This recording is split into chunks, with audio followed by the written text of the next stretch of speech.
أعوذ بالله من الشيطان الرجيم بسم الله الرحمن الرحيم الحمد للہ رب العالمین والصلاة والسلام علی نبینا محمد وعلی آلہ وصحبہ اجمعین اما بعد۔ عمدۃ الاحکام صحیح بخاری اور صحیح مسلم کی احادیث پہ مشتمل ایک عظیم الشان کتاب۔ اس کتاب کا موضوع احادیث ہیں، لیکن احادیث کون سی؟ صحیح بخاری اور صحیح مسلم کی، لیکن ان کا موضوع کیا ہے؟ احکام، فقہ، نماز، روزہ، حلال و حرام، یہ ان کے عقیدے کی احادیث اس کتاب کا موضوع نہیں ہے۔ اخلاق و آداب کی احادیث اس کتاب کا موضوع نہیں ہے۔ اور آج وہ احادیث ہیں جن کا تعلق قبلہ رخ ہونے سے ہے۔ جب نماز پڑھیں تو قبلہ رخ ہوں۔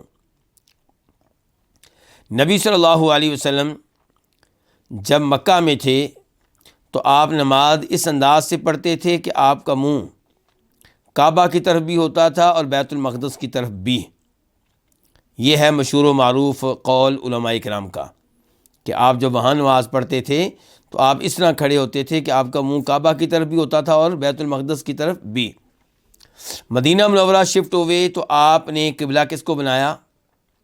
بیت المقدس کو۔ 16-17 مہینے ایسا ہی رہا، لیکن خواہش آپ کی یہ تھی کہ ہمارا قبلہ بیت المقدس کی بجائے کعبہ ہو، مکہ ہو۔ تو اللہ رب العزت نے آپ کی اس خواہش کو قبول کیا، اور ہجرت کے دوسرے سال، یعنی کہ جب کہ مکہ سے مدینہ آئے ہوئے 16 یا 17 مہینے ہوئے تھے، قبلہ تبدیل کر دیا گیا اور آپ پھر مکہ کی طرف منہ کر کے نماز پڑھنے لگے۔ قبلہ رخ ہو کے نماز پڑھنا یہ نماز کی شرائط میں سے ایک شرط ہے۔ نماز کی شرائط کے موضوع پہ ہلکی سی گفتگو پہلے بھی ہوئی تھی کہ کچھ چیزیں ایسی ہیں جنہیں کہا جاتا ہے نماز کی شرائط، اور کچھ چیزیں ایسی ہیں جنہیں کہا جاتا ہے نماز کے ارکان کہہ لیں، فرائض کہہ لیں آپ۔ کیا فرق ہوتا ہے شرائط اور ارکان میں؟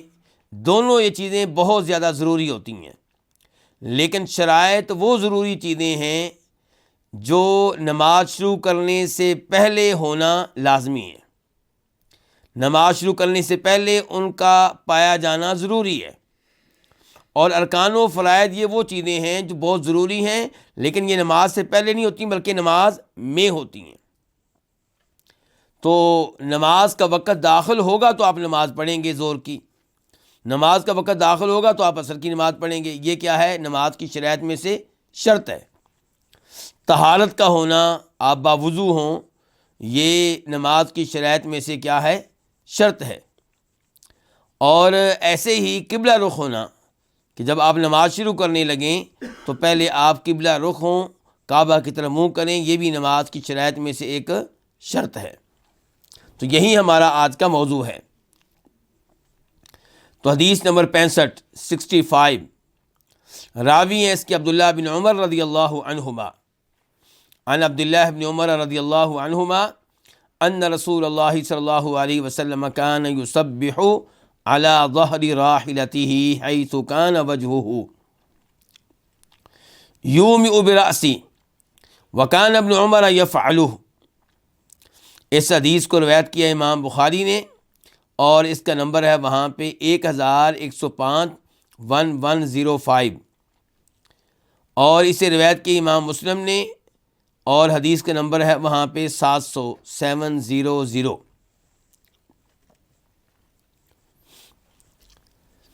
ترجمہ کیا ہے؟ عبداللہ بن عمر رضی اللہ عنہما سے روایت ہے، باپ بیٹا دونوں کیا ہیں؟ صحابی ہیں۔ ان رسول اللہ صلی اللہ علیہ وسلم کان یسبح، کہ بے شک رسول اللہ صلی اللہ علیہ وسلم نفل نماز پڑھا کرتے تھے، علی ظہر راحلتہ، اپنی سواری کی پشت پہ، یعنی کہ سواری پہ بیٹھ کے، حیث کان وجہہ، جدھر بھی آپ کا چہرہ ہوتا، جدھر بھی آپ کا رخ ہوتا، یعنی کہ قبلے کی طرف ہوتا یا نہ ہوتا۔ یومئ برأسہ، اس حال میں کہ آپ اشارہ کرتے تھے اپنے سر کے ساتھ، یعنی کہ سجدہ اور رکوع وہ کیسے ہوتا تھا؟ سر کے اشارے سے. وکان ابن عمر یفعلہ، اور عبداللہ بن عمر بھی یہ کام کیا کرتے تھے. کون سا کام؟ سواری پہ بیٹھ کے نفل نماز پڑھتے رہنا، چہرہ جدھر بھی ہو، اور دوران نماز سر سے اشارہ کر لیا کرتے تھے. بتا چکا ہوں کہ اس حدیث کو امام بخاری نے بھی روایت کیا اور امام مسلم نے بھی، اور بخاری شریف کے نمبر بھی بتا دیا ہے. اس کے اوپر امام بخاری نے عنوان کیا قائم کیا ہے؟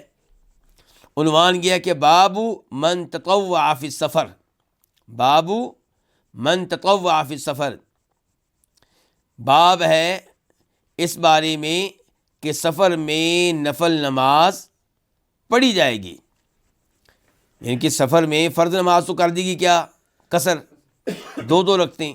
تو اس کا مطلب یہ نہیں ہے کہ نفل نماز پڑھنا ممنوع ہے، بلکہ نفل نماز آپ سفر میں پڑھ سکتے ہیں. مزید گفتگو اس موضوع پہ ہوگی.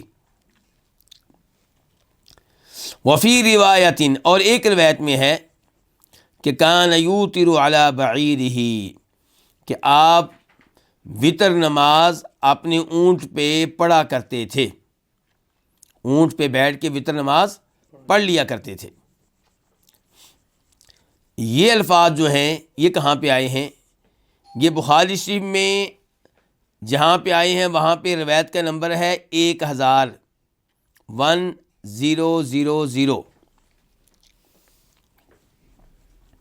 اور الفاظ وہاں پہ وَيُوتِرُ عَلَىٰ رَاحِلَتِهِ، کہ اپنی سواری پہ بیٹھ کے آپ وطر نماز پڑھ لیتے تھے.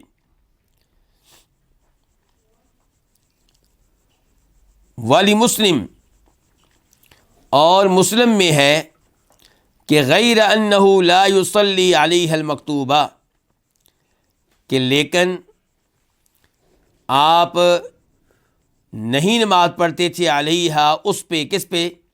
سواری پہ، اونٹنی پہ، سواری پہ. کون سی نماز؟ المکتوبہ، فرض نماز. فرض نماز آپ سواری پہ بیٹھ کے نہیں پڑھتے تھے. یہ الفاظ مسلم شریف میں کہاں آئے ہیں؟ وہی حدیث جو پہلے ذکر کی گئی 700، اور بخاری شریف میں بھی یہ الفاظ موجود ہیں. وہاں پہ ان کا نمبر ہے 1098، 1098. اور وہاں پہ باب کیا قائم کیا امام بخاری نے؟ باب یہ کہ باب ینزل للمکتوبہ، کہ فرض نماز کے لیے سواری سے نیچے اتر کے فرض نماز پڑھے. وللبخاری، اور صحیح بخاری میں اس حدیث میں یہ الفاظ بھی آئے ہیں الا الفرائض، سوائے فرض نمازوں کے. یعنی کہ آپ اپنی سواری پہ نماز پڑھتے رہتے تھے سوائے فرض نمازوں کے، کہ فرض نماز آپ سواری پہ بیٹھ کے نہیں پڑھتے تھے. اور بخاری میں اس کا نمبر کیا ہے؟ 1000.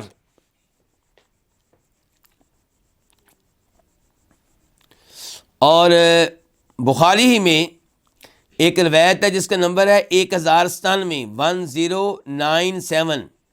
راوی ہے اس حدیث کے عامر بن ربیعہ، اور وہ کہتے ہیں کہ وَلَمْ يَكُنْ رسول اللہ صلی اللہ علیہ وسلم يَصْنَعُ ذَلِكَ فِي الصَّلَاةِ الْمَكْتُوبَةِ، کہ آپ صلی اللہ علیہ وسلم فرض نماز میں یہ کام نہیں کرتے تھے.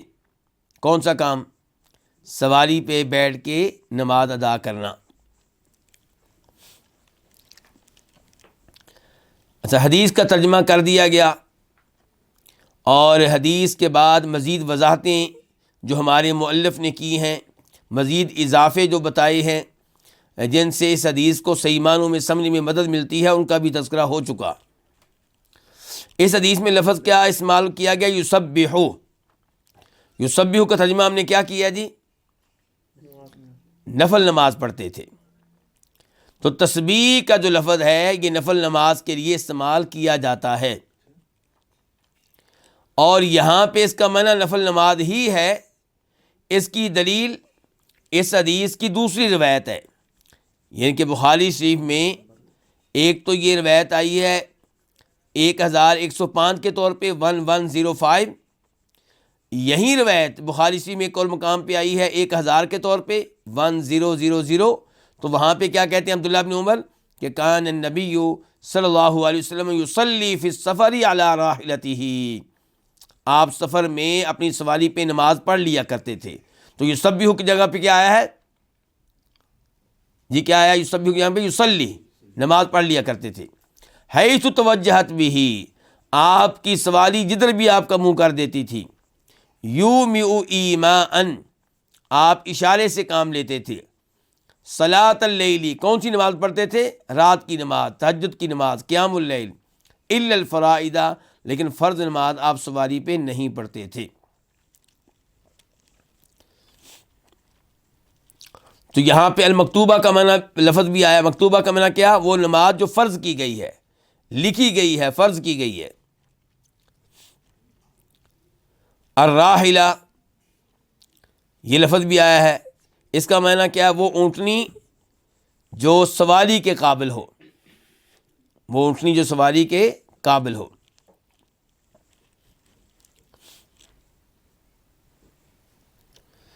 اب اس حدیث سے ہمیں کون کون سے احکام معلوم ہوئے ان کا تذکرہ کرتے ہیں. پہلے نمبر پہ پتہ چلا کہ دوران سفر سواری پہ نفل نماز پڑھنا جائز ہے. اور عبداللہ بن عمر کے بارے میں بھی اسی حدیث میں بتا دیا گیا کہ عبداللہ بن عمر بھی یہ کام کیا کرتے تھے. اللہ کے رسول سے بھی ثابت، صحابی عبداللہ بن عمر سے بھی ثابت. بلکہ یہاں پہ میں امام ترمذی رحمہ اللہ کے الفاظ آپ کے سامنے رکھنا چاہوں گا جو انہوں نے اس حدیث کے بعد کہے ہیں.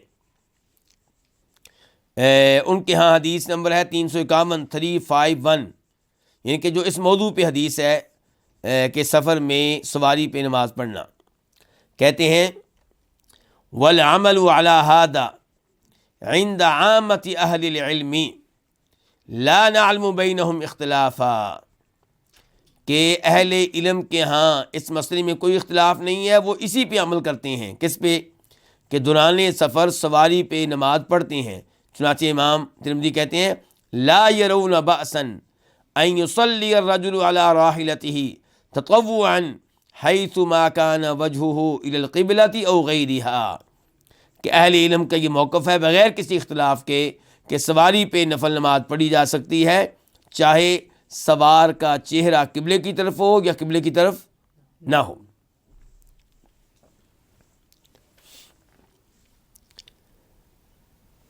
دوسرے نمبر پہ یہاں پہ یہ کہنا چاہوں گا کہ بہتر ہوگا کہ سوار نماز کے آغاز میں سواری کا منہ قبلے کی طرف کر لے، پھر اس کی سواری چاہے قبلے کی طرف نہ رہے. یہ بہتر ہوگا، ضروری نہیں ہے. بہتر ہوگا اس کی کیا دلیل ہے؟ اس کی دلیل حدیث انس رضی اللہ تعالی عنہ جو ابو داؤد شریف میں آئی ہے، اس کا نمبر ہے 1225 1225، اور اسے شیخ البانی رحمہ اللہ نے حسن درجے کی قرار دیا ہے. انس کہتے ہیں اس حدیث میں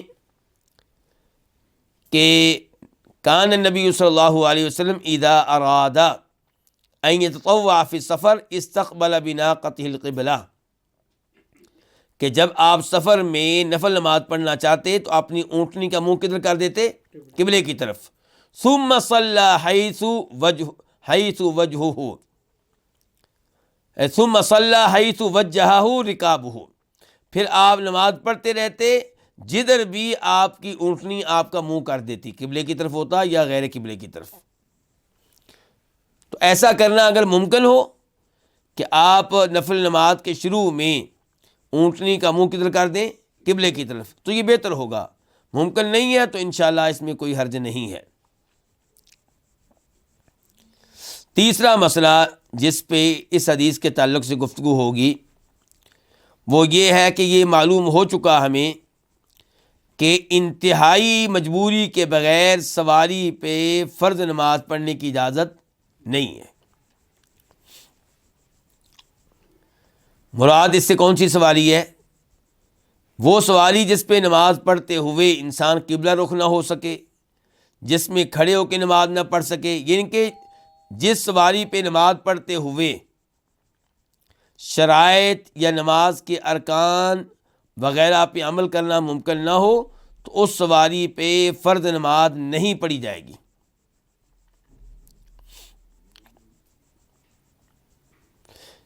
یہ کیسے ہمیں معلوم ہوا؟ ابھی ہم نے پڑھا ہے کہ عبداللہ بن عمر کیا کہتے ہیں کہ غیر انہ لا یصلی علیہ المکتوبہ، کہ آپ صلی اللہ علیہ وسلم فرض نماز سواری پہ نہیں پڑھتے تھے۔ اور مزید ایک حدیث اور نوٹ کی جائے، بخاری شریف کی حدیث ہے، نمبر ہے اس کا 400، راوی ہے جابر بن عبداللہ رضی اللہ تعالیٰ عنہما کہ فَإِذَا أَرَادَ الْفَرِيضَةَ، کہ جب آپ علیہ السلام فرض نماز پڑھنا چاہتے، نازلا، تو سواری سے نیچے اترتے، فَاسْتَقْبَلَ الْقِبْلَةَ، نیچے اتر کے قبلہ رخ ہو کر نماز پڑھا کرتے تھے۔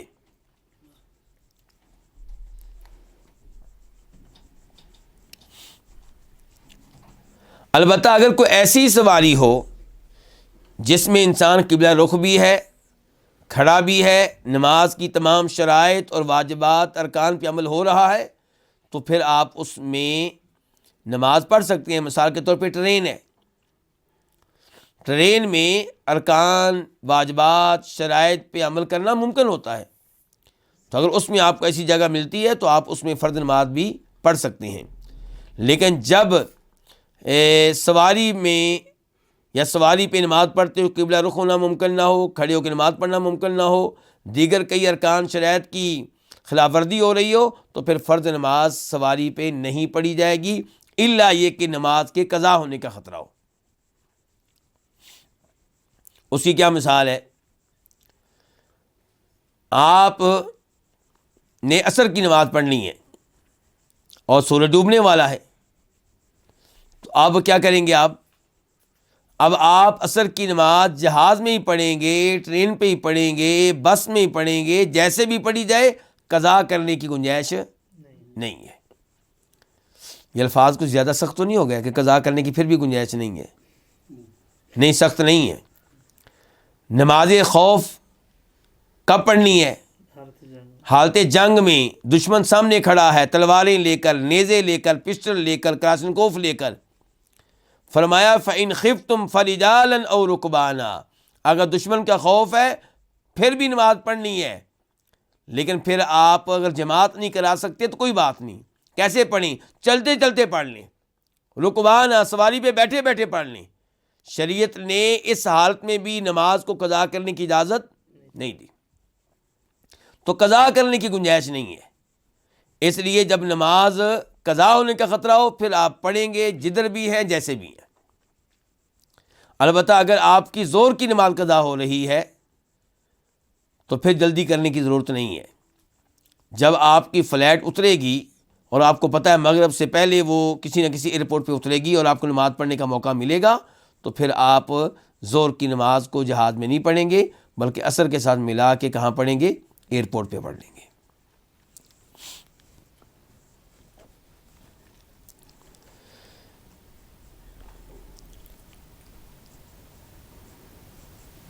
تو اس گفتگو سے یہ بھی معلوم ہوا کہ خوف کی حالت میں سواری پہ نماز پڑھی جا سکتی ہے، فَإِنْ خِفْتُمْ فَرِجَالًا أَوْ رُكْبَانًا۔ بلکہ یہاں پہ عبداللہ بن عمر کے الفاظ آپ کے سامنے رکھنا چاہوں گا جو بخاری شریف میں آئے ہیں، نمبر ہے ان کا وہاں پہ 4535، 4535۔ وہ بیان کر رہے ہیں نماز خوف کے بارے میں۔ کون بیان کر رہے ہیں؟ عبداللہ بن عمر۔ گفتگو کرتے کرتے کہتے ہیں فَإِنْ كَانَ خَوْفٌ هُوَ أَشَدَّ مِنْ ذَلِكَ، اگر خوف اس سے بھی کہیں بڑھ کر ہو، یعنی کہ ایک ہے وہ خوف جس میں آپ نماز خوف پڑھ سکتے ہیں، یعنی کہ فوج کے دو حصے ہو جائیں گے، ایک دشمن کے سامنے کھڑا ہے اور ایک حصہ امام صاحب کے پیچھے کھڑے ہو کے نماز پڑھ رہا ہے۔ لیکن اگر خوف اتنا سخت ہے، معاملات اتنے خراب ہیں کہ جماعت کرانا بالکل ممکن نہیں ہے، تو کہتے ہیں صلوا رجالا، پھر لوگ نماز پڑھیں گے کیسے؟ رجالا، پیدل، کھڑے کھڑے، چلتے چلتے، قیاما علی اقدامہم، اپنے پاؤں پہ کھڑے کھڑے، او رکبانن یا سواری پہ بیٹھے بیٹھے، مستقبلی القبلہ او غیر مستقبلیہا، قبلہ رخ ہو تب بھی، قبلہ رخ ہونا ممکن نہ ہو تب بھی. تو کیا پتہ چلا کہ نماز کو خوف کی حالت میں بھی قضا کرنے کی اجازت نہیں ہے. قبلہ رخ معاف ہو گیا.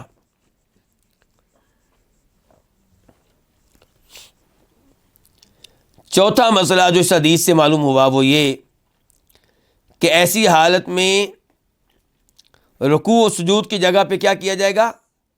اشارہ کیا جائے گا، سر کا اشارہ کیا جائے گا.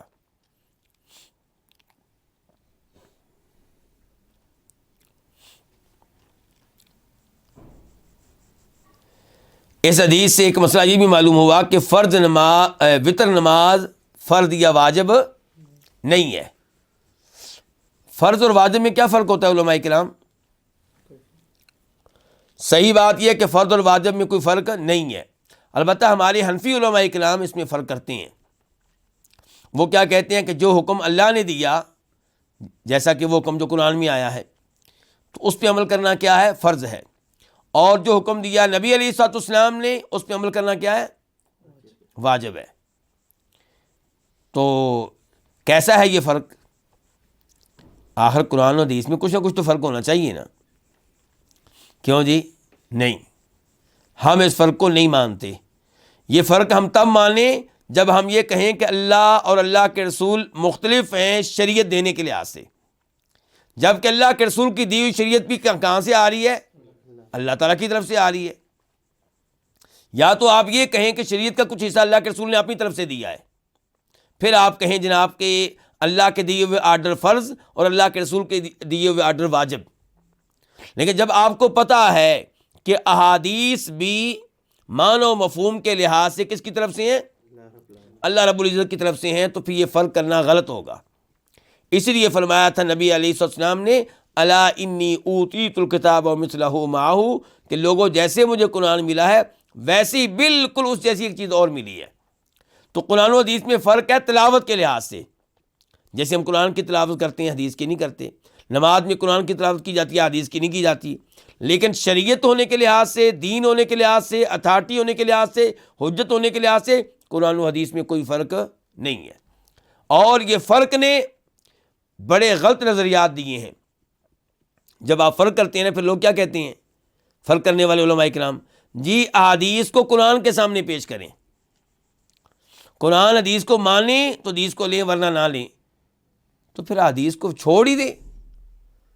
قرآن ماننے اس کا مطلب پھر قرآن میں مسئلہ موجود ہے، پھر ہر مسئلہ اس کا مطلب ہے. پھر ہمارا سوال یہ ہوگا کہ اللہ تعالیٰ بار بار قرآن میں یہ کیوں کہتے ہیں کہ اللہ کے رسول کی بھی بات مانو؟ اللہ کے رسول کی بات مانو، وہ بات کہاں ملے گی؟ احادیث میں ملے گی. تو احادیث حجت ہے. تو بہرحال وتر نماز فرض یا واجب نہیں ہے. یہ ہمیں کیسے پتہ چلا؟ یہ ہمیں اس طرح پتہ چلا کہ صحابہ کرام بتا رہے ہیں کہ نبی علیہ الصلوۃ والسلام سواری پہ بیٹھ کے نفل نماز پڑھتے تھے، فرض نماز. پھر کہتے ہیں کہ وتر نماز پڑھتے تھے، وتر نماز سواری پہ پڑھتے تھے. اس کا مطلب ہے کہ وتر نماز کیا ہے؟ پھر فرض نہیں ہے، واجب نہیں ہے.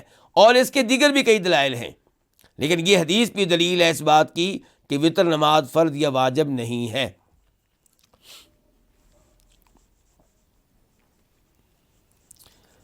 اس حدیث سے پتہ چلا کہ ہماری شریعت کتنی عظیم شریعت ہے، کیسے ہمیں تفصیلات میں جا کر احکام بتاتی ہے، اور شریعت میں کیسے لوگوں کے لیے آسانیاں رکھی گئی ہیں. مسافر کے لیے حالت سفر میں نفل نماز پڑھنے کی اجازت دی گئی ہے تاکہ اس کا یہ طویل سفر 5 گھنٹے کا، 10 گھنٹے کا، یہ ضائع نہ جائے، بلکہ اس کو بھی عبادت میں گزارے، نفل نماز میں گزارے.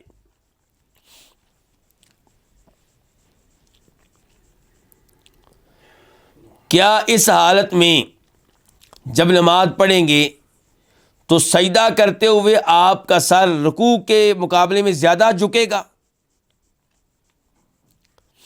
اس بارے میں حدیث جابر ہے، یعنی کہ روایت کرنے والے کون سے صحابی ہیں؟ جابر بن عبداللہ رضی اللہ تعالیٰ عنہما. کہتے ہیں کہ میں نبی علیہ الصلوۃ والسلام کے پاس آیا اور آپ اپنی سواری پہ نماز پڑھ رہے تھے. آپ کا منہ مشرق کی طرف تھا اور سجدہ کرتے ہوئے آپ رکوع کے مقابلے میں زیادہ جھکتے تھے۔ اس حدیث کو روایت کیا امام ترمذی نے، نمبر ہے 351 351، اور امام ابو داؤد نے نمبر کیا ہے 1227۔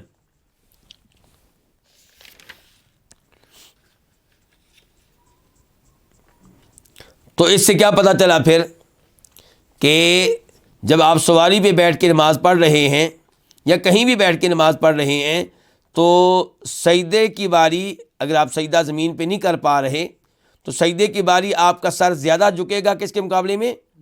رکوع کے مقابلے میں۔ لیکن یہ مسئلہ اس حدیث سے معلوم نہیں ہو رہا جو بھی ہم نے پڑھی ہے، یہ دوسری حدیث سے معلوم ہو رہا ہے۔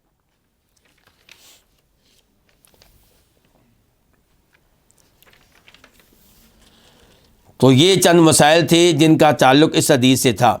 اچھا، یہاں سے یہ پتہ چلا کہ فرض اور نفل نماز میں فرق ہے، کیوں یہ ایسے ہی ہے؟ کیوں علماء کرام کیا اصول ہے اس معاملے میں؟ مثال کے طور پہ اللہ کے رسول علیہ الصلوۃ والسلام نے ترغیب دی ہے کہ آپ نماز کے سجدے میں دعا کیا کریں، اللہ سے مانگیں جو مانگنا ہے۔ اب لوگ ہم سے سوال کرتے ہیں کہ کیا فرض نماز میں بھی ایسا کر سکتے ہیں؟ تو کیا جواب ہے جی آپ کا؟ جواب یہ ہے کہ نماز کا طریقہ ایک ہی ہے، فرض اور نفل نماز میں کوئی فرق نہیں ہے۔ وہاں پہ فرق کریں گے جہاں شریعت فرق کرے گی، جہاں شریعت خاموش ہے وہاں پہ جو مسئلہ ہمیں معلوم ہوا کسی فرض نماز کے معاملے میں وہی مسئلہ ہوگا نفل نماز کے معاملے میں۔ فرق کرنے والا دلیل دے گا کہ یہاں فرق ہے اور یہ دلیل ہے، ورنہ جو حکم اور جو مسائل جو احکام فرض نماز کے لیے وہی نفل کے لیے، جو نفل کے لیے وہی فرض نماز کے لیے۔ تو یہاں پہ فرق کیا شریعت نے، سواری پہ بیٹھ کے نماز پڑھنا نہ پڑھنا اس مسئلے میں شریعت نے فرق کیا ہے، تو یہاں پہ فرق کیا جائے گا۔ سجدے میں دعا کرنی ہے، جو بھی کرنا چاہتے ہیں کریں، شریعت نے فرق نہیں کیا، ہم کوئی فرق نہیں کریں گے۔ مرد و عورت کے طریقۂ نماز میں شریعت نے فرق نہیں کیا، ہم کوئی فرق نہیں کریں گے۔ اللہ اکبر سے لے کے سلام پھیرنے تک جو طریقۂ نماز مردوں کے لیے ہے وہی عورتوں کے لیے ہے۔ جیسے مرد سینے پہ ہاتھ باندھ دیں گے ایسے عورتیں بھی سینے پہ ہاتھ باندھ دیں گی، اور جیسے مرد رفع الیدین کریں گے ایسے ہی عورتیں کریں گی، جیسے اتحیات میں مرد بیٹھیں گے ایسے عورتیں بیٹھیں گی، جیسے مرد سجدہ کریں گے ایسے عورتیں سجدہ کریں گی۔ اب ہم منتقل ہوتے ہیں اس حدیث کی طرف جو اس کے بعد ہے 66۔ عن عبداللہ بن عمر رضی اللہ عنہما قال، روایت ہے عبداللہ بن عمر رضی اللہ عنہما سے، وہ کہتے ہیں بین الناس بقباء فی صلاۃ الصبح، جب کہ لوگ قباء میں تھے، صبح کی نماز میں تھے، صبح کی نماز میں تھے، اور کہاں تھے وہ لوگ؟ قباء میں، ان کے مسجد قباء میں۔ اذ جاءہم آت، تب ان کے پاس ایک آنے والا آیا، فقالت، اس نے کہا کہ ان النبی صلی اللہ علیہ وسلم قد انزل علیہ لیلۃ قرآن، بے شک نبی علیہ الصلوۃ والسلام قد انزل، تحقیق اتارا گیا ہے، یقیناً اتارا گیا ہے، علیہ آپ پہ، لیلۃ گزشتہ رات، کیا اتارا گیا؟ قرآن۔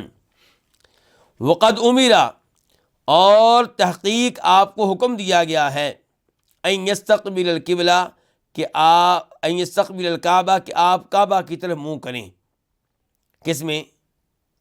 نماز میں۔ فاستقبلوها، پس تم کعبہ کی طرف منہ کر لو۔ یہ کون کہہ رہا ہے؟ آنے والا آدمی، کن کو؟ قباء کے ان نمازیوں کو۔ اس لفظ کو پڑھیں گے فاستقبلوها، البتہ فاستقبلوها بھی پڑھا گیا، یعنی کہ با کے اوپر ایک یہ کہ آپ اس کے اوپر زبر پڑھیں فاستقبلوها، اور دوسرا یہ کہ با کے نیچے کیا پڑھ لیں؟ زیر۔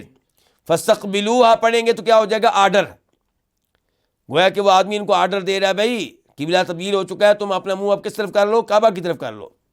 اور اگر پڑھیں گے فاستقبلوها تو پھر وہ آدمی بیان کر رہا ہے جس نے یہ روایت بیان کی ہے کہ آنے والے نے آ کے کہا، اور وہ کون ہے؟ یہ حدیث ہمارے سامنے بیان کرنے والے کون؟ عبداللہ بن عمر، لیکن وہ آگے ہاں عبداللہ بن عمر بیان کر رہے ہیں کہ آنے والے نے آ کے کہا کہ قبلہ تبدیل ہو گیا ہے، تو عبداللہ بن عمر بتا رہے ہیں فاستقبلوها، تو نمازیوں نے دوران نماز ہی اپنا منہ کدھر کر لیا؟ کعبہ کی طرف کر لیا۔ لیکن پہلے طریقے سے پڑھنا آرڈر کے طور پہ زیادہ بہتر ہے، کیونکہ بعد میں وہ بات آ رہی ہے جو تقاضا کرتی ہے کہ اس کو آرڈر کے طور پہ پڑھا جائے، یعنی کہ وہ آدمی کہہ رہا ہے فاستقبلوها، تم اپنے منہ کر لو کعبہ کی طرف۔ وکانت وجوہ من الشام، عبداللہ بن عمر کہتے ہیں جو اس حدیث کے راوی ہیں کہ ان نمازیوں کے چہرے پہلے کدھر تھے؟ شام کی طرف، شام یعنی کہ فلسطین کی طرف۔ اور یہاں سے پتہ چلا، جیسا کہ پہلے کئی دفعہ بتایا جا چکا ہے، کہ شام ایک وسیع علاقے کا نام ہے۔ موجودہ فلسطین، موجودہ لبنان، موجودہ اردن اور موجودہ شام، یہ سب لفظ شام میں داخل ہیں۔ تو شام تھا یہ سارا، جیسے ہمارے ہاں ہند، ہندوستان، یہ ایک وسیع لفظ تھا، اس میں آج کا پاکستان بھی داخل تھا، آج کا بنگلہ دیش بھی داخل تھا، اور بھی کئی ایریے داخل تھے۔ مثال کے طور پہ ایک اس کے جس کو برما کہتے ہیں آج، بورما عربی میں کہتے ہیں، بورما، برما، اس کے کچھ ایریے بھی داخل تھے، تو کافی وسیع تھا ہندوستان۔ تو یہی معاملہ شام کا تھا۔ تو صحابی کہہ رہے ہیں ان کے چہرے شام کی طرف تھے، یعنی کہ شام کے علاقے فلسطین کی طرف، مسجد اقصیٰ کی طرف۔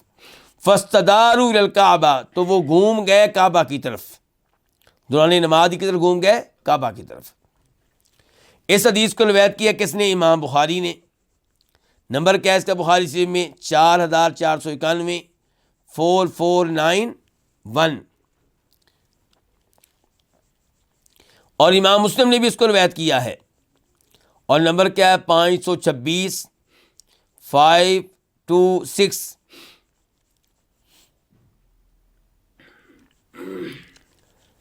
اس حدیث سے کیا مسئلہ معلوم ہوا؟ پہلے نمبر پہ یہ کہ پہلے قبلہ کدھر تھا؟ شام کی طرف تھا، اور مراد کیا؟ بیت المقدس کی طرف۔ پھر قبلہ تبدیل کر دیا گیا کس جانب؟ کعبہ کی طرف، مکہ کی طرف۔ اور اس بارے میں قرآن کریم کی یہ آیت ہے، سورہ بقرہ آیت نمبر 144، 144، کہ قد نرا تقلب وجہک فی السماء، یقیناً ہم دیکھ رہے ہیں آپ کے چہرے کا آسمان کی طرف پھرنا۔ نبی علیہ السلام بار بار آسمانوں کی طرف دیکھتے تھے، کیوں؟ تاکہ اللہ رب العزت قبلہ تبدیل کر دیں۔ فرمایا فَلَنُوَلِّيَنَّكَ قِبْلَةً تَرْضَاهَا، ہم آپ کا رخ اس قبلے کی طرف کر رہے ہیں جس پہ آپ راضی ہیں، جس کو آپ پسند کرتے ہیں۔ فَوَلِّ وَجْهَكَ شَطْرَ الْمَسْجِدِ الْحَرَامِ، چنانچہ آپ اپنا منہ مسجد حرام کی جانب کر لیں۔ تو اس سے پتہ چلا کہ قبلہ پہلے کہیں اور تھا، پھر تبدیل ہوا اور مکہ کو، مسجد حرام کو کعبہ قرار دیا گیا۔ اور پتہ چلا کہ اللہ رب العزت نے نبی علیہ الصلوۃ والسلام کی اس خواہش کو پورا کیا۔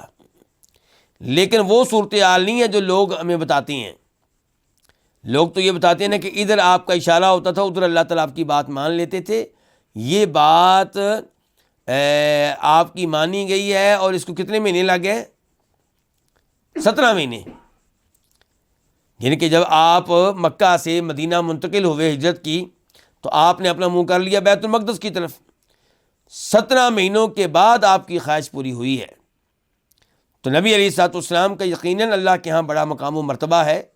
آپ تمام انسانوں میں سب سے افضل ہیں، تمام نبیوں کے امام اور پیشوا ہیں۔ اس کے باوجود رب رب ہے، مخلوق مخلوق ہے، خالق خالق ہے۔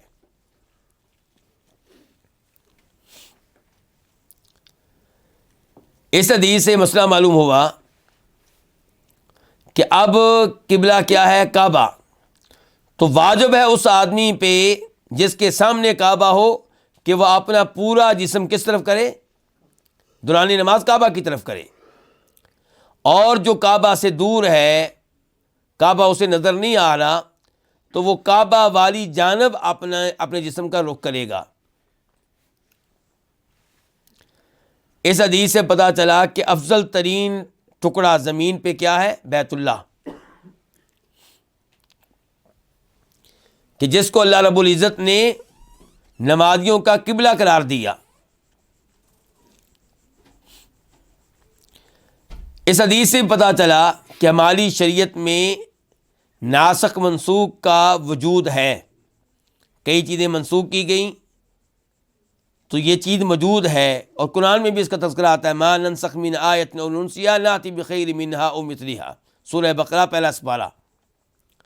یہودی ناسخ منسوخ کو نہیں مانتے، اور اسلام پہ یہ اعتراض بھی کیا گیا، سیقول السفہاء من الناس ما ولاہم عن قبلتہم التی کانوا علیہا قل للہ المشرق والمغرب، کہ کیسا دین ہے جی، کبھی کیا کہتے ہیں کبھی کیا کہتے ہیں، کبھی قبلہ بیت المقدس ہے اور کبھی کعبہ ہے. اللہ نے کہا کہ مشرق بھی میرا، مغرب بھی میرا، زمین بھی میری، آسمان بھی میرا، یہ جہت بھی میری، وہ جہت بھی میری، میں اس کا بھی مالک، میں اس کا بھی مالک، میں جدھر چاہوں آرڈر دوں، میری مرضی چلے گی، تمہاری مرضی نہیں چلے گی. تو شریعت یہ نہیں ہے کہ آپ منہ اپنا مشرق کی طرف کریں یا مغرب کی طرف کریں، بیت المقدس کی طرف کریں یا کعبہ کی طرف کریں. شریعت یہ ہے کہ جدھر اللہ کہے ادھر آپ اپنا منہ کریں. اور جن احکام کو اللہ نے منسوخ کیا ہے ان کو اس لیے منسوخ نہیں کیا گیا کہ نعوذ باللہ اللہ نے پہلے ایک آرڈر دیا، پھر اللہ کو محسوس ہوا مہینے کے بعد یا سال کے بعد کہ آرڈر میں جو دے بیٹھا ہوں وہ صحیح نہیں تھا.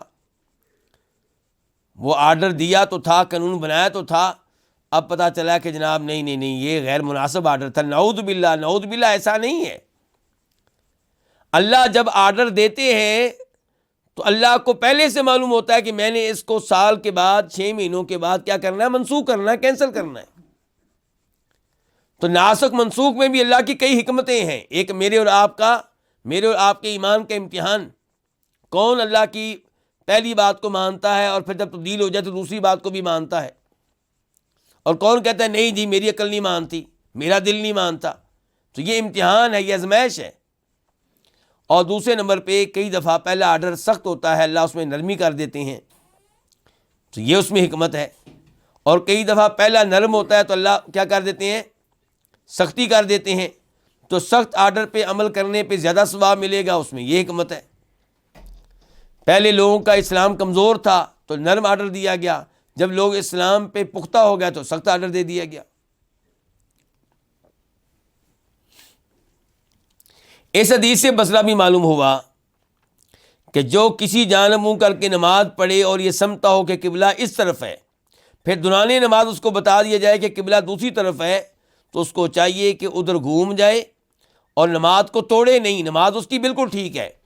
جیسے قباء کے ان نمازیوں نے اپنی پہلی نماز کو دہرایا نہیں ہے اور نماز کو توڑا بھی نہیں ہے، پہلے ایک جانب تھے پھر دوسری جانب وہ منتقل ہو گئے.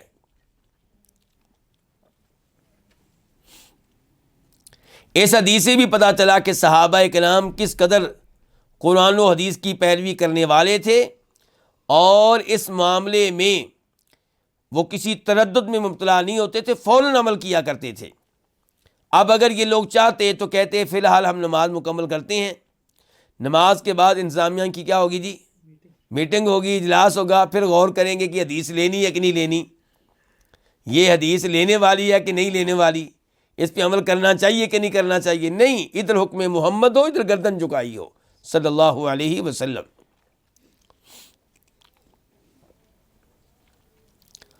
اس حدیث سے بھی پتہ چلا کہ صحابہ کرام رضوان اللہ علیہم اجمعین اگرچہ انبیاء کرام علیہم الصلوۃ والسلام کے بعد سب سے بڑے اللہ کے ولی تھے، لیکن عالم الغیب نہیں تھے. مسجد نبوی مسجد قباء میں کتنا فاصلہ ہے جی؟ پیدل چلیں تو 25 سے 30 منٹ کا، 25 سے 30 منٹ کا. کتنے کلومیٹر آپ کہیں گے اس کو؟ 3 کلومیٹر کہہ لیں، 4 کہہ لیں، تقریباً یہ 5 سے 7 کلومیٹر بنتا ہے. چلیں جی، اسماعیل بھائی کہہ رہے ہیں 4 سے 5 کلومیٹر بنتا ہے. چلیں، تو بہرحال کہنے کا مطلب یہ ہے کہ فاصلہ کچھ زیادہ نہیں ہے، اور قبلہ مسجد نبوی میں تبدیل ہو چکا. رات کا وہ لوگ عصر کی نماز پڑھ رہے ہیں کعبہ کی طرف منہ کر کے، مغرب کی نماز کعبہ کی طرف منہ کر کے، عشاء کی نماز کعبہ کی طرف منہ کر کے، اور قباء کے نمازیوں کو پتہ چلا ہے فجر کی نماز کی پہلی رکعت کے بعد. تو اللہ کے یہ ولی جو ہیں عالم الغیب نہیں تھے، اور آج ہمیں کہانیاں سنائی جاتی ہیں. عجیب و غریب شیخ عبد القادر جیلانی رحمہ اللہ یقیناً بہت بڑے عالم دین تھے اور ہمیں امید ہے کہ اللہ کے ولی تھے، لیکن جو کہانیاں ان کے بارے میں لوگ بیان کرتے ہیں ان میں ان کا قصور نہیں ہے، اور یہ کہانیاں بڑی عجیب و غریب ہیں۔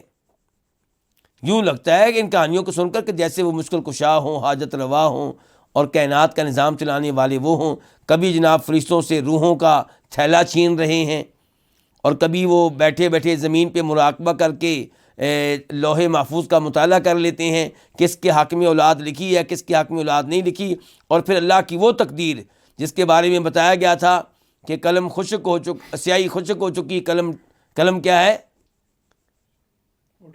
قلم اٹھ گیا، قلم اٹھا لیا گیا، ان کا اب اس میں تبدیلی نہیں ہوگی۔ تقدیر جو ہے وہ یوں سمجھے کس پہ لکیر ہے، پتھر پہ لکیر ہے، اس میں کوئی تبدیلی نہیں ہے۔ لیکن ہمیں بتایا جاتا ہے جناب شیخ عبد جیلانی رحمہ اللہ کے پاس عورت آتی ہے اولاد لینے کے لیے، شیخ صاحب کہتے ہیں تمہاری تقدیر میں تو کچھ نہیں لکھا، پھر شیخ صاحب اس کو اولاد لے کر دیتے ہیں، یہ کہ تقدیر بھی تبدیل کر ڈالی انہوں نے تو، نعوذ باللہ من ذالک۔ اور شیخ عظیم ہیں، اس میں شیخ کا قصور نہیں ہے، قصور ان لوگوں کا جنہوں نے کہانیاں گھڑی ہیں۔ تو کہنے کا مطلب یہ کہ صحابہ کرام اللہ کے ولی نہیں تھے، اور اس سے یہ بھی پتہ چلا کہ نبی علیہ الصلوۃ والسلام بھی عالم الغیب نہیں تھے۔ آپ کو بھی غیب کی انہی باتوں کا علم ہوتا تھا جو اللہ تعالیٰ بتا دیا کرتا تھا، جو اللہ نے نہیں بتائیں وہ آپ کو معلوم نہیں ہوتی تھی۔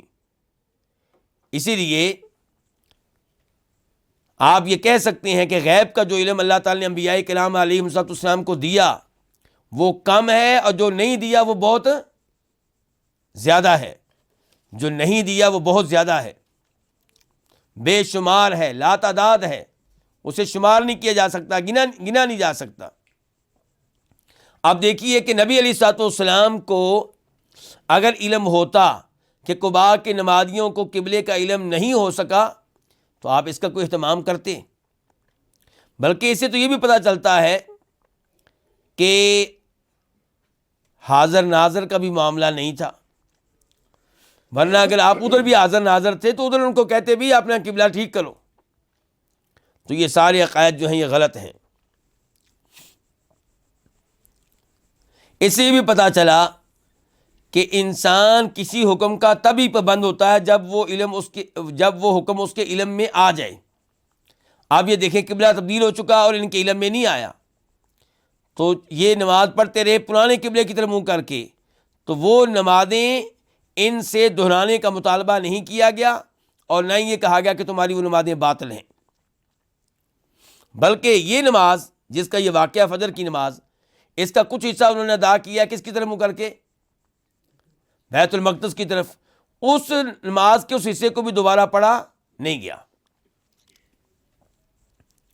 اس حدیث سے پتہ چلا کہ نماز میں اگر کوئی حرکت ہو جائے اور اس کا تعلق نماز کی اصلاح سے ہو تو اس حرکت سے نماز باطل نہیں ہوتی، چاہے وہ حرکت چھوٹی ہو چاہے بڑی ہو۔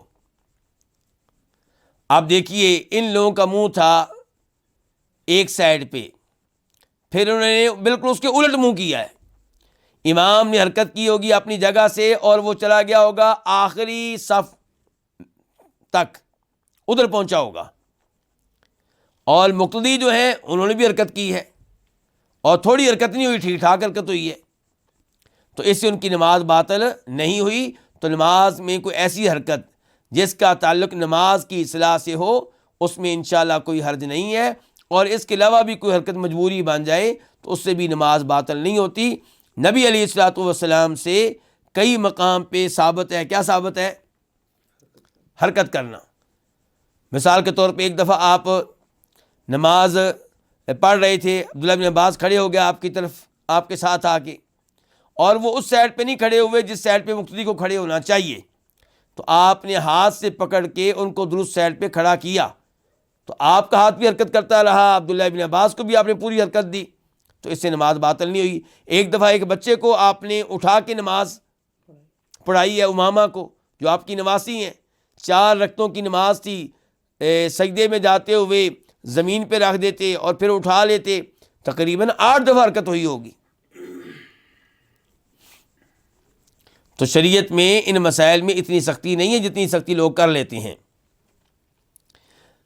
تو یہ مجھے ابھی لکھ کر دیا گیا ہے کہ آپ کے منہ سے نکلا ہے کہ صحابہ کرام اللہ کے ولی نہیں تھے.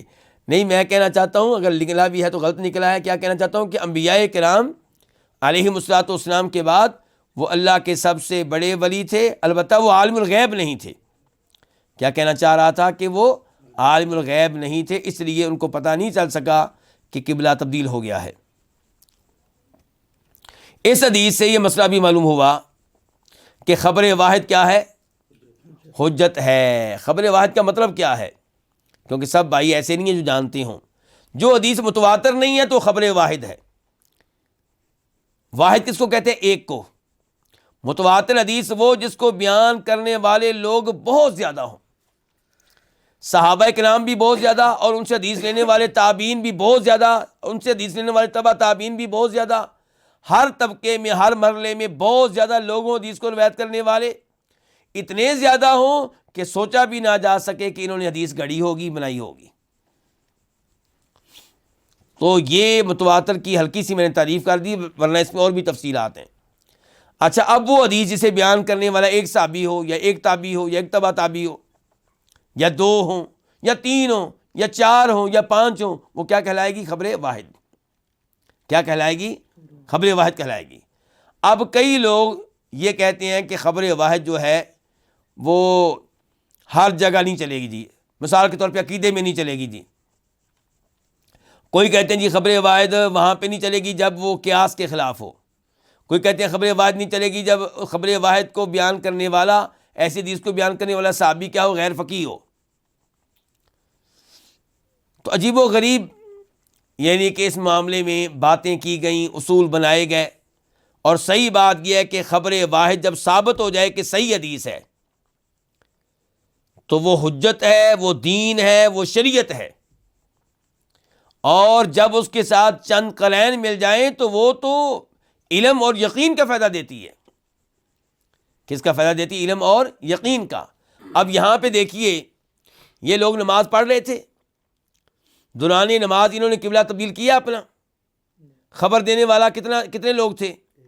ایک آدمی کی بات مانی ہے. یہاں پہ میں آپ کے سامنے امام ابن القیم رحمہ اللہ کے کچھ الفاظ رکھنا چاہوں گا. یہ میرے پاس کتاب ہے اختیارات ابن القیم الاصولیہ، امام ابن القیم رحمہ اللہ کے اصولی اختیارات. تو اس کی جلد نمبر 1 صفحہ نمبر 260.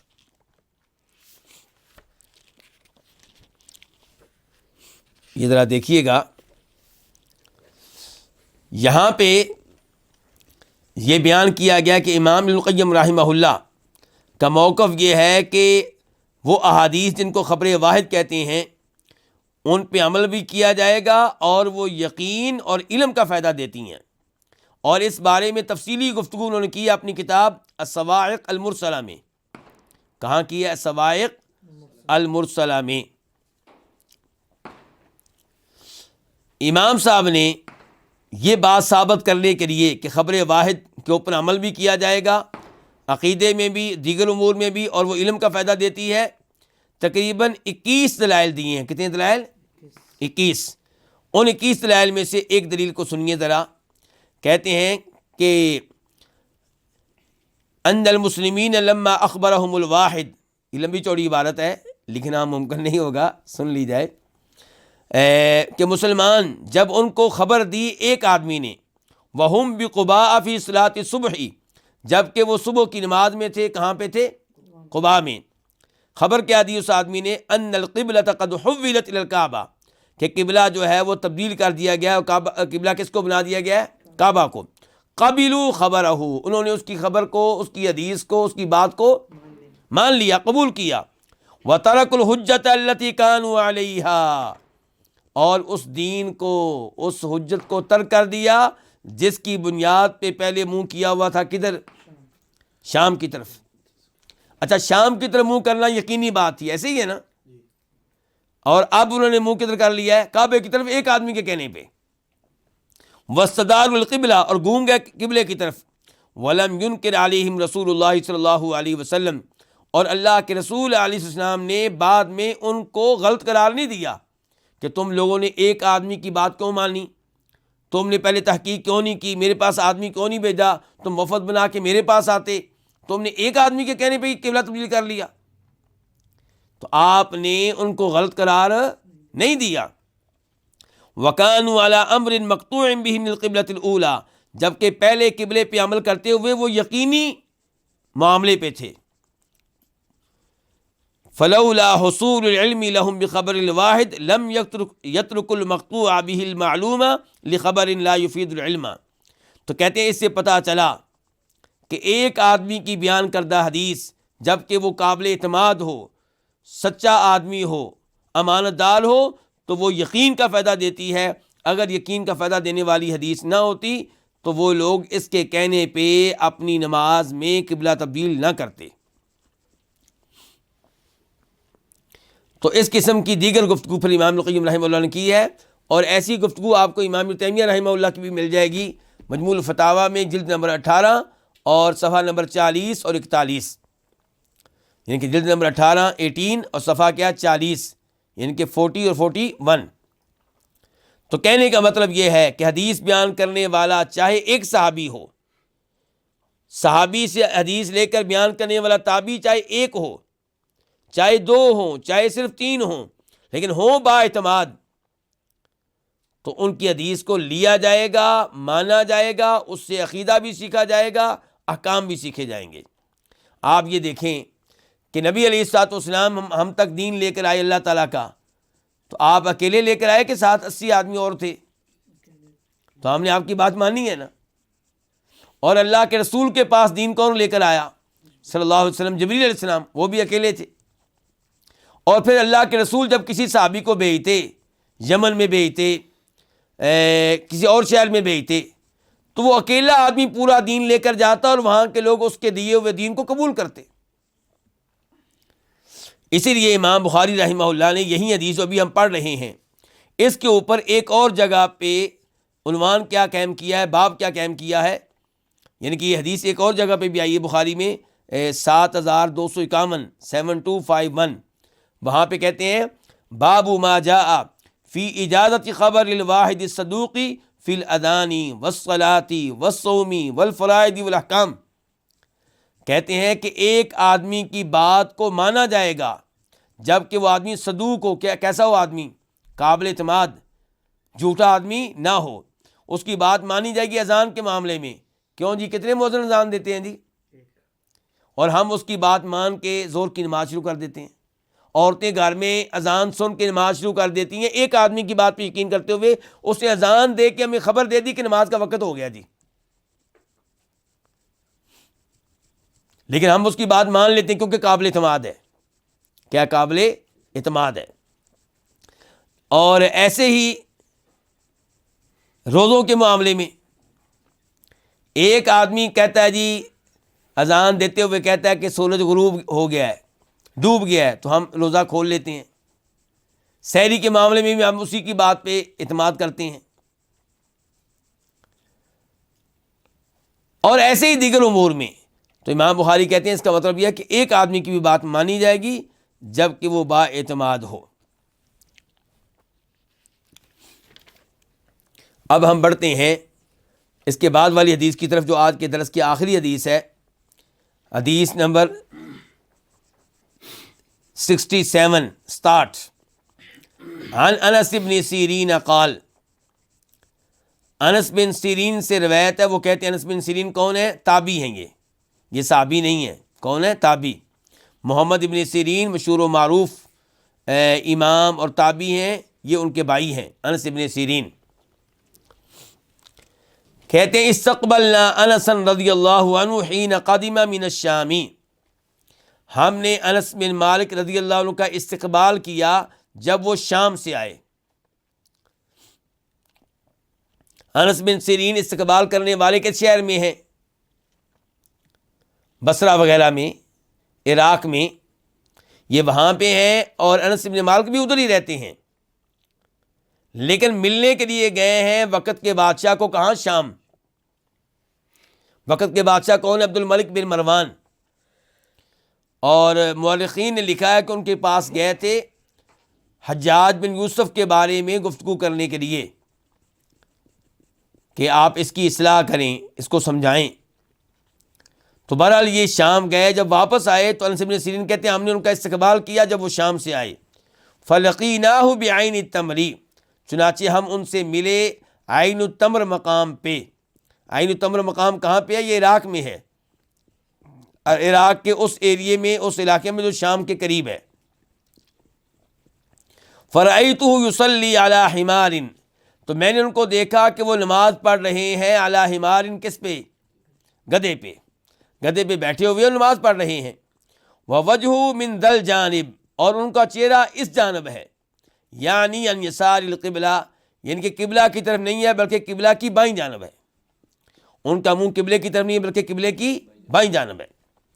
فقلت، تو میں نے کہا، یہ کون کہہ رہے ہیں؟ میں نے کہا انس ابن سیرین، تصلی لغیر القبلہ، کہ آپ نماز پڑھ رہے ہیں قبلہ کے علاوہ کسی اور جانب منہ کر کے۔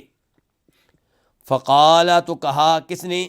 صحابی انس ابن مالک رضی اللہ تعالیٰ عنہ نے، لولا انی رأیت رسول اللہ صلی اللہ علیہ وسلم یفعلہ ما فعلتہ، اگر میں نے نبی علیہ الصلوۃ والسلام کو یہ کام کرتے ہوئے دیکھا نہ ہوتا تو میں یہ کام نہ کرتا، یعنی کہ کام میں نے اس لیے کیا کہ اللہ کے رسول کو میں نے ایسا کرتے ہوئے دیکھا تھا۔ اس حدیث کو روایت کی امام بخاری نے، نمبر ہے 1100 امام مسلم نے، نمبر ہے 702